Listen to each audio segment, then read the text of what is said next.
لە ڕۆژێکی سارددا کەشێکی گەرمیان بۆ خۆیان دروست کردووە. بەفربارێنی زۆر لە ڕۆژهەڵاتی کوردستان هاوڵاتیانی بەڕادەیەک دڵخۆش کردووە کە هەندێک جار دەیان کیلۆمەتر دەبڕن بۆ ئەوەی لە بەرزایەکاندا ڕۆژێکی خۆش بەسەر ببەن. لەو خوارۆ ترافیکێکی زۆر بوو، حتا نیم ساعتێ ناو ترافیکی شاماینەوە خاوە مردم دابەزی بوون، عکسیانە کرد، خزخزانکیانە کرد. بەڵام بەفری ئەمساڵ ڕوویەکی دیکەشی هەیە. ئەوانە هەندێک لەو سەدان ئۆتۆمۆبیلەن کە لە ڕێگەوبانەکانی پارێزگای ورمێدا گیریان خواردووە.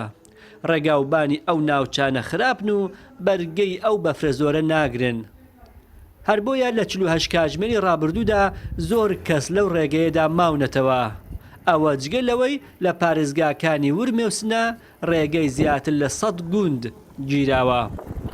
برا خودی لێرە ڕێگەوبانەوە مرگەوە ڕوشنوویە منتەقە دەشتەبیل و مرگەوە ڕوشن و گەوریۆ زنەت هەوشیە گوندی لولکۆنێ. ڕێگەکەشنگ بخۆیت بینن زورە نەخوشە. ئەسوسیەتکەم هەر کەسی شوڵۆ زەروری نەبیت خوڵ ڕێگی نەدەدەن. ڕێک زورە نەخوشە. ئەو سۆڵجی خەدەمات ڕسۆنی زۆر زەعیفانە زۆنم بوو. ئەسلان لێ نۆپرسن.